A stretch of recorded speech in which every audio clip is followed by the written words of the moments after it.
Ellen lived in full prosperity from childhood. A nice house, expensive clothes, and regular trips to rest. At the same time, she couldn't be called a spoiled girl, although her parents were very famous businessmen in the city. Their business developed very quickly thanks to the legacy left by their parents. They created capital for a long time, and painstakingly, their children skillfully increased it. Ellen's parents were with higher education, so they quickly learned all the intricacies of the business, and their business went uphill. Nicole and Anthony loved each other, and therefore were very happy about the birth of their daughter. But they approached the issue of education in completely different ways. Mom always tried to pamper Ellen and allowed her a lot, and her father tried to raise a completely independent person from her. Ellen never gave anyone a reason to think that she was the spoiled daughter of a millionaire. The girl perfectly saw how hard it was for her parents to get money, so she didn't demand anything from them. In school years, teachers loved a modest and well-mannered student. Ellen liked to study and learn new things, and she came to graduation with excellent marks. She entered one of the colleges and received a good education. In the depths of his soul, the father was proud of his daughter, but he didn't show it. He was a very stern and wayward person. He said to his wife, "There's no need to give her an indulgence. If I praise her, she will become conceited. Let her think that the bar has not yet been reached, and she needs to move forward."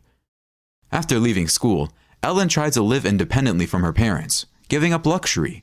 She even tried to get a job, moving around the city a lot. The daughter of wealthy parents didn't have her own car. Her mother wanted to buy her any of the new models, but her father said that no one canceled public transport, putting an end to this issue. Ellen had to ride all over the city for almost a whole day. She got a job as a volunteer and helped poor people in local shelters. Once on the street, she stopped, listening to a beautiful melody. A guitar was playing in the passage, and a guy who was sitting in a wheelchair sang in a magical voice. A box for collecting money was tied to the handle. Ellen timidly approached and said, "You have an amazing voice. Is there anything I can do to help you?" The guy smiled charmingly, and deep dimples appeared on his cheeks. "I don't need anything, only communication with you." Either the dimples on his cheeks or his magical voice, literally everything bewitched Ellen. From that day on, she began to come there almost every day, and after the performance, she took a wheelchair and rolled the singer to the park. Of course, he could move his vehicle on his own, but the girl didn't accept refusals, waiting to take care of him. In the park, they ate ice cream and chatted about everything. During one of these walks, the girl learned that Alex grew up in an orphanage. He was disabled not from birth, but due to a tragic fall. For the first time, Alex spoke for so long, as if reliving his life.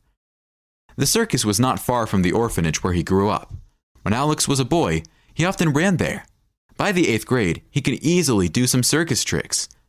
The director of the circus has long been watching a flexible guy with a well-coordinated figure. He even arranged for the orphanage to let Alex go to the circus several times a week. When the guy graduated from school, he was invited to the circus troupe.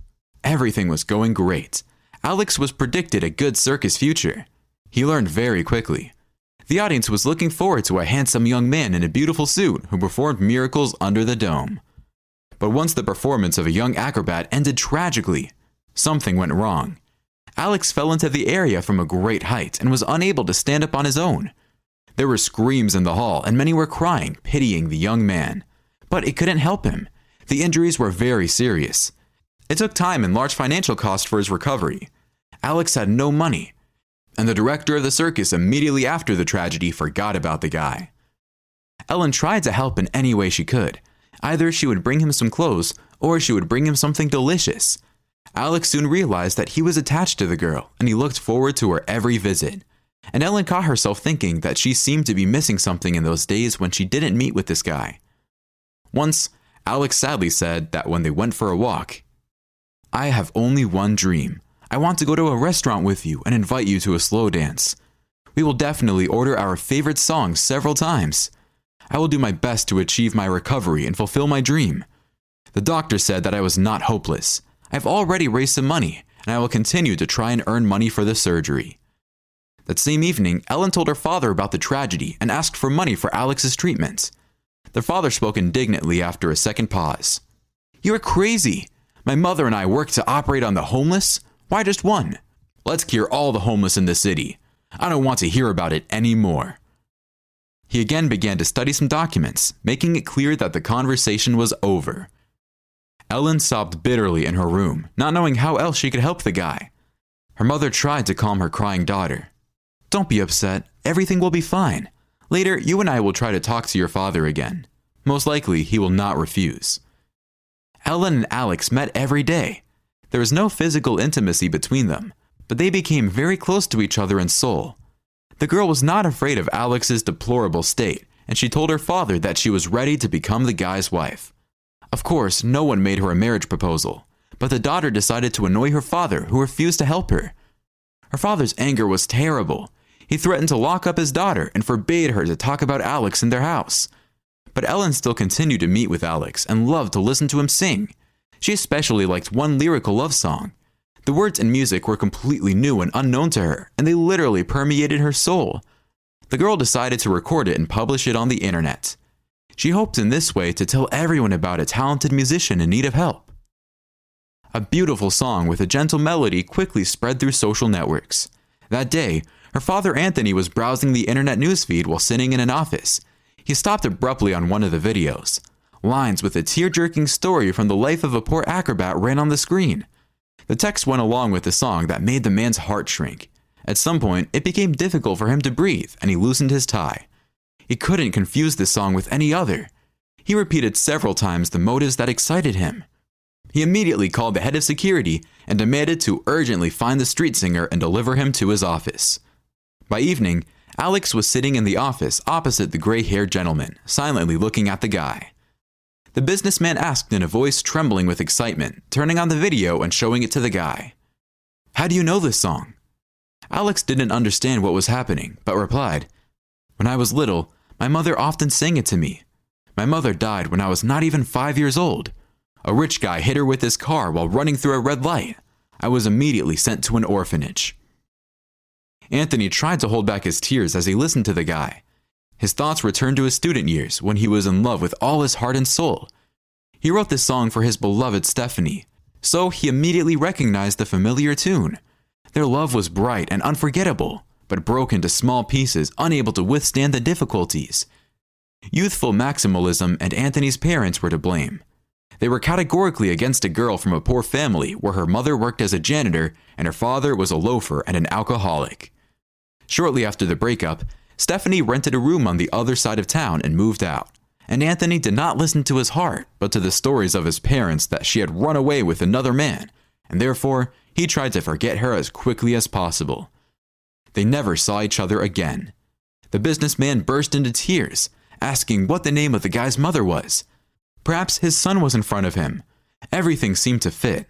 The mother's name, the guy's age, this song. But Anthony decided to make some clarifications.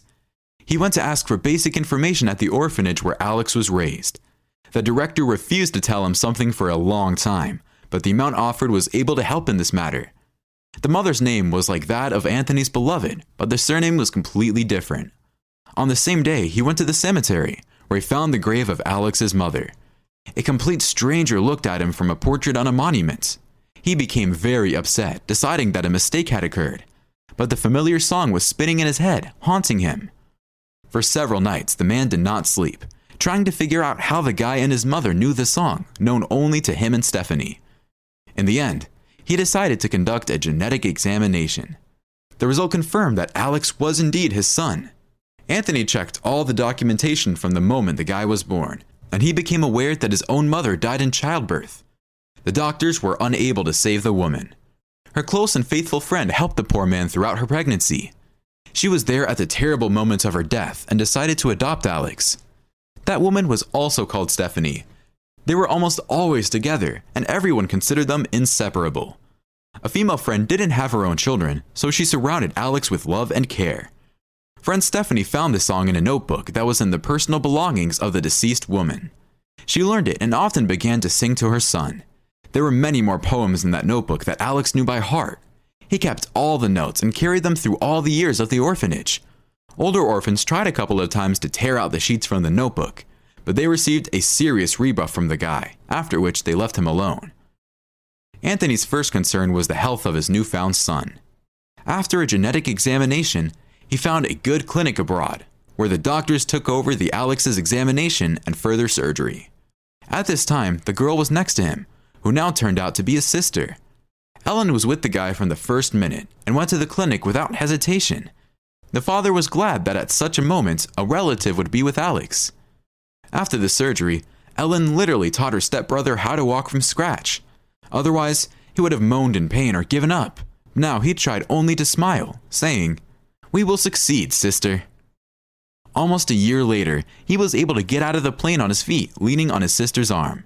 2 years later, Alex danced better than others at his sister's wedding, winking at the beautiful bride.